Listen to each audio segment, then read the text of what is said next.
नमस्कार। लंदन से मैं हूँ शिवकांत। शहरयार साहब का शेर है, अब जी बहलाने की है एक यही सूरत, बीती हुई कुछ बातें हम याद करें फिर से। चंद रोज़ पहले की तो बात है, जो पसीना गुलाब था। हल्की सर्दियों और थमने का नाम न लेने वाली बारिशों के बाद कुदरत वसंत की तैयारियां कर रही थी। अर्थव्यवस्थाएं उठान पर थीं। सर्दियों की सैरगाह दावोस में दुनिया की अच्छी विकास दर के अंदाजे लगाए जा रहे थे। बैंकों, बाजारों, दफ्तरों, रेस्तराओं में रौनक थी।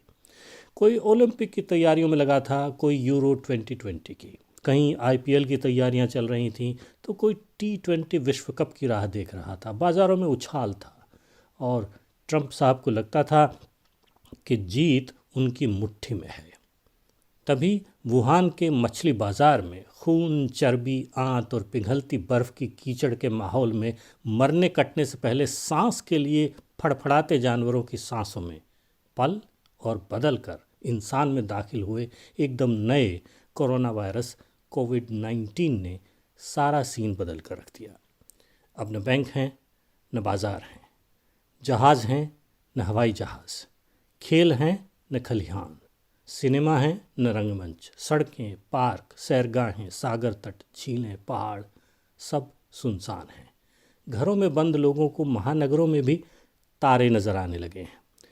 निजी आज़ादी को समाज में सर्वोपरि मानने वाले अमेरिका के महानगर न्यूयॉर्क के हालात इतने ख़राब हो गए हैं कि राष्ट्रपति ट्रंप को सहायता के लिए सेना की स्वास्थ्य टुकड़ी बुलानी पड़ी है ताकि लोग घरों से बाहर न निकलें।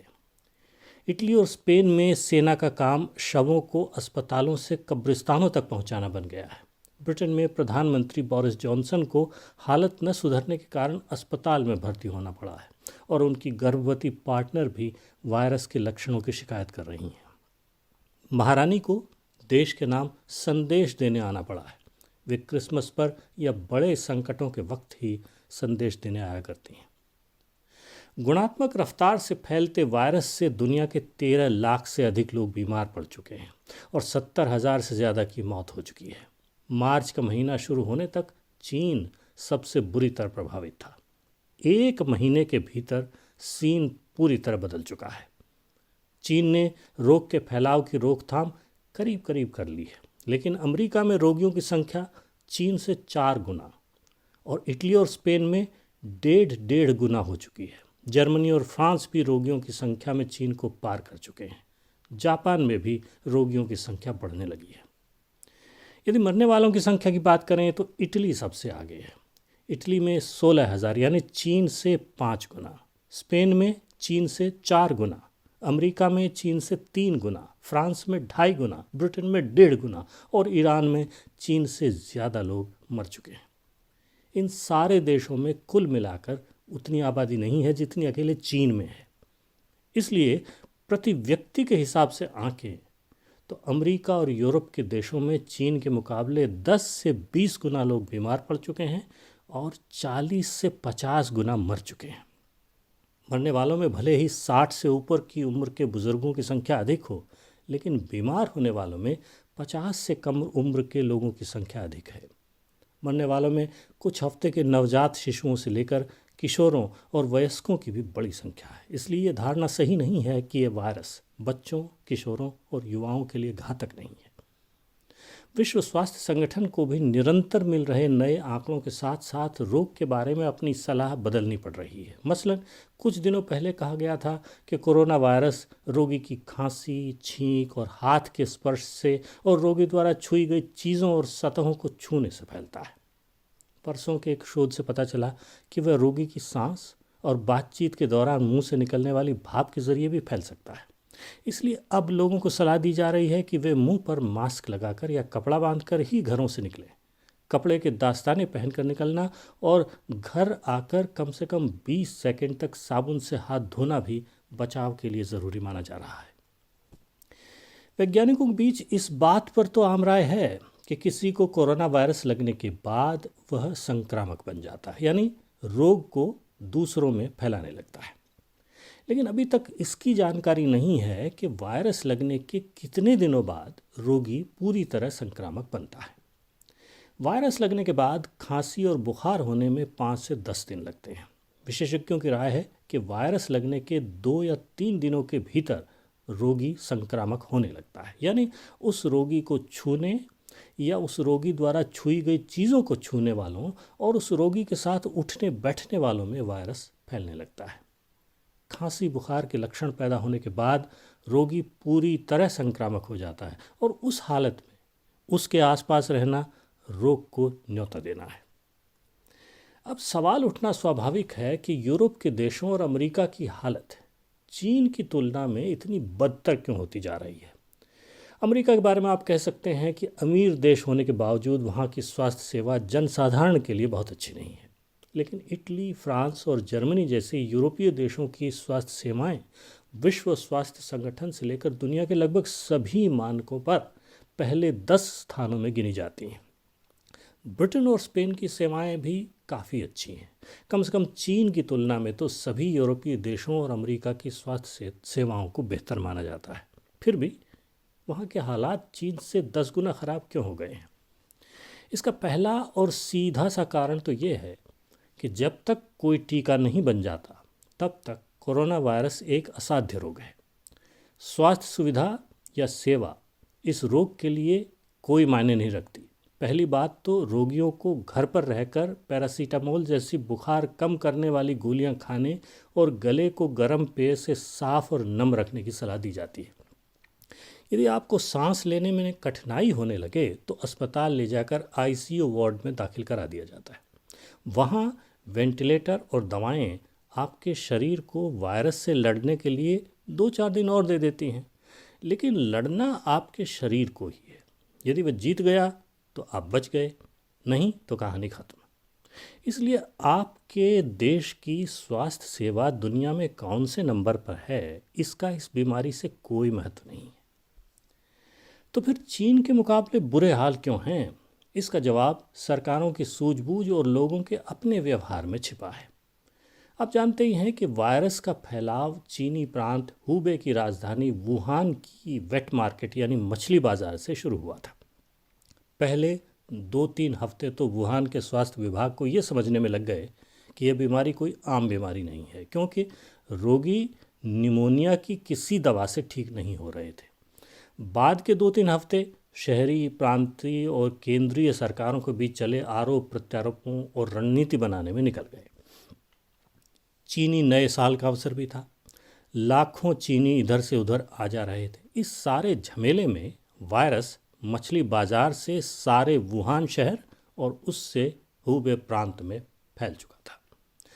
आधी जनवरी बीतते बीतते चीनी राष्ट्रपति शी जिनपिंग को समझ में आ गया कि इस बीमारी से देश को और अर्थव्यवस्था को बचाना है तो हुबे को बाकी चीन से एकदम काटना होगा। पहले वुहान और फिर पूरे हुबे प्रांत की तालाबंदी की गई और 23 जनवरी को हवाई यातायात भी बंद कर दिया गया। उसके बाद पूरे देश के स्वास्थ्य कर्मचारियों और सेना को हुबे के लोगों को सख्त तालेबंदी में रखने, टेस्ट करके रोगियों का पता लगाने और उन्हें एकांतवास में रखने और बीमारों की देखभाल करने में झोंक दिया गया। इन सारे उपायों से चीन के बाकी हिस्से बीमारी से बचे रहे। फरवरी के बाद हुबे में रोग का फैलाव धीमा पड़ने लगा और मार्च के मध्य तक आते आते फैलाव रुक गया, लेकिन मरने वालों का सिलसिला मार्च के अंत में जाकर रुका। यूरोप के देश और अमेरिका ये सब देख रहे थे, लेकिन लोकतंत्र और निजी आज़ादी की आदि सरकारों से 2 जगह भारी चूक हुई। एक तो वायरस का फैलाव रोकने के लिए उन्होंने हवाई यातायात को बंद करने और बाहर से आने वाले लोगों के लिए सीमाएं सील करने में ढील बरती। दूसरे, जहां जहां वायरस के पहले रोगियों का पता चला उन इलाकों की तत्काल चीन जैसी तालेबंदी नहीं की। लंदन में आज भी भूमिगत मेट्रो चल रही है, बसें भी चलती हैं। स्वीडन में रेस्तरां, बाजार, दफ्तर सब खुले हैं। जापान में खुले हैं। अमेरिका में न्यूयॉर्क का हाल चीन से बदतर हो चुका है, लेकिन पूरी तरह तालेबंदी नहीं है। अमेरिका के राष्ट्रपति ट्रंप अब भी तरह तरह की बातें करते हैं। कभी कहते हैं कि 1 से 2 लाख लोगों की मौत के लिए तैयार हो जाओ। कभी कहते हैं ईस्टर के त्यौहार पर चर्च जाना कैसे बंद कर सकते हो, इसलिए फासला रखते हुए चर्च चले जाओ। कभी सेना को मदद के लिए बुला लेते हैं, कभी कहते हैं कि वायरस के आतंक में लोग जीना कैसे छोड़ दें। मुश्किल ये है कि बाहर वायरस भी आपका जीना छुड़वाने के लिए तुला हुआ है। ये एक ऐसी महामारी है कि जिसका बचाव भी आपका विनाश कर सकता है। रोग के लाइलाज होने की वजह से सामाजिक दूरी और एकांतवास के सिवा इसका और कोई शर्तिया इलाज है नहीं। और एकांतवास का मतलब है अपनी आजीविका से हाथ धो बैठना, जिसका मतलब पहले व्यक्ति का अपना आर्थिक विनाश है और फिर देश और दुनिया का सर्वनाश। इसीलिए टेस्ट करो और क्वारंटीन करो की रट लगाई जा रही है, ताकि जहाँ जहाँ वायरस फैला हो उन हिस्सों को बंद करके बाकी देश और व्यवस्था को चालू रखा जा सके। चीन और दक्षिण कोरिया ने ये करके दिखाया भी है। लेकिन अगर ध्यान से देखें तो चीन में वायरस हुबे प्रांत में फैला था। उसे बंद करने के बाद भी चीन अपने बीजिंग, शंघाई, ग्वांगजू और शेंजन जैसे औद्योगिक केंद्रों के जरिए अर्थव्यवस्था को चालू रख पाया। दक्षिण कोरिया के भी मुख्य औद्योगिक केंद्र वायरस से बचे रहे। दक्षिण पूर्वी शहर देगू सबसे बुरी तरह प्रभावित हुआ था। यूरोप और अमेरिका के उन शहरों और प्रांतों में वायरस फैला जो औद्योगिक और व्यावसायिक केंद्र होने की वजह से चीन के साथ संपर्क में रहे, जैसे इटली का उत्तरी लोम्बार्डी प्रांत देश का प्रमुख व्यावसायिक और औद्योगिक क्षेत्र भी है। स्पेन में राजधानी मैड्रिड के आसपास का इलाका, जर्मनी में फ्रैंकफर्ट, ब्रिटेन में लंदन और मध्य इंग्लैंड के शहर, अमेरिका में न्यूयॉर्क, पूर्वोत्तरी वॉशिंगटन राज्य जिसमें सियाटल शहर पड़ता है, कारों का शहर डिट्रॉइट, कैलिफोर्निया और न्यू ऑरलिन्स। इन सभी की तालाबंदी करने का मतलब होता देश की अर्थव्यवस्थाओं पर ताला लगाना। लेकिन तब भी ये सरकारें चाहती तो जहाँ जहाँ वायरस का पता चलता गया वहाँ वहाँ तत्काल चीन की तरह तालाबंदी करके बाकी देश को खुला रख सकती थी। लेकिन केवल क्षेत्रीय तालाबंदी से भी रोकथाम संभव नहीं थी।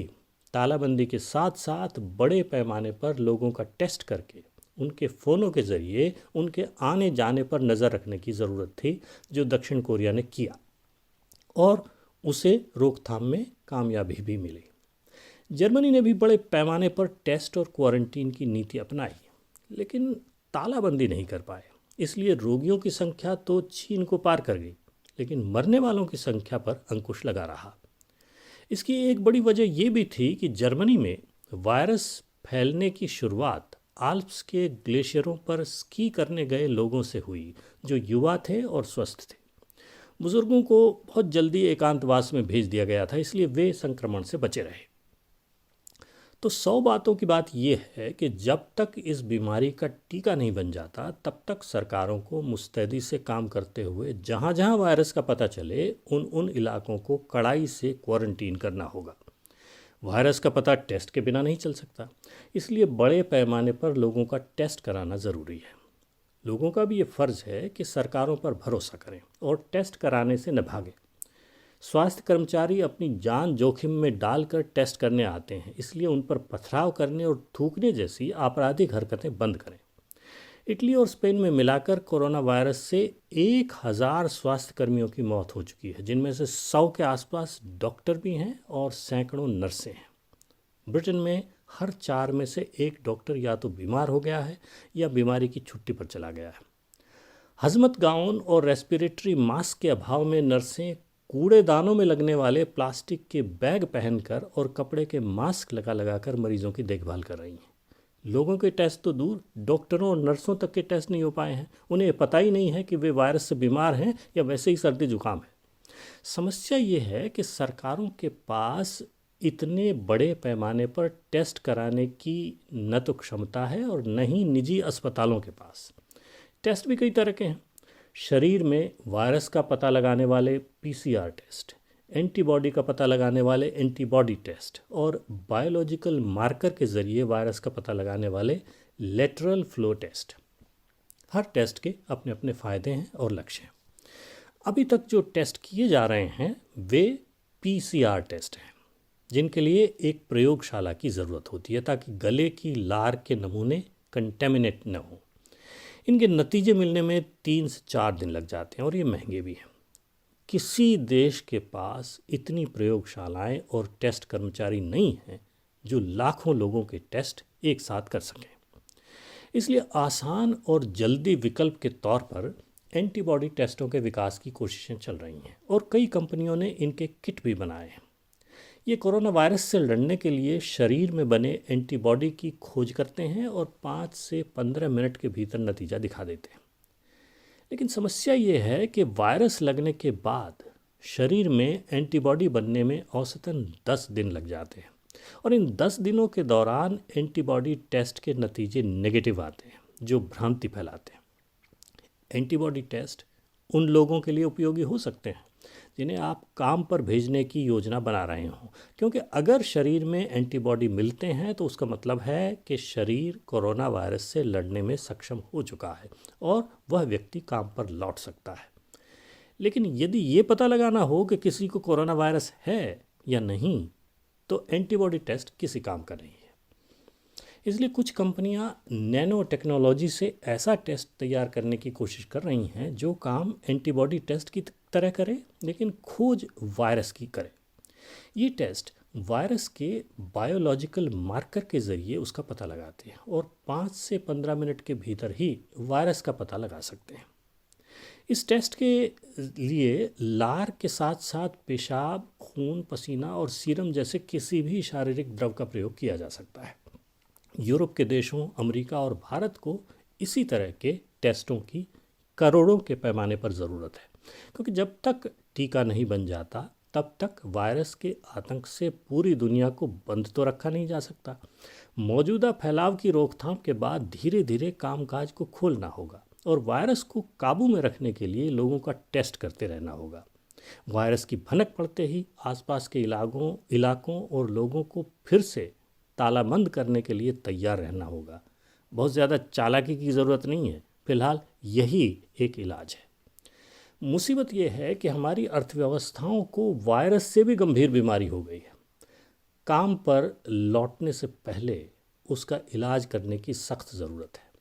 अर्थशास्त्रियों का अनुमान है कि कोरोना संकट की वजह से विश्व की अर्थव्यवस्था में 2.9% का विकास होने की बजाय 2.2% की गिरावट आएगी। यूरोपीय संघ की अर्थव्यवस्था में 6% से ऊपर की और अमेरिका की अर्थव्यवस्था में 2.5 से 3% की गिरावट आएगी। चीन की विकास दर घटकर 1.5% और भारत की विकास दर 2% रह जाने का अनुमान है। यानी करोड़ों लोगों के रोज़गार छिन सकते हैं। नए युवाओं के लिए रोज़गारों का संकट खड़ा हो सकता है। कमज़ोर बैंक डूब सकते हैं, मुद्राओं के अवमूल्यन हो सकते हैं और बाज़ारों में आई नाटकीय गिरावट से लोगों की पेंशनें, बचत और बीमा योजनाएं संकट में पड़ सकती हैं।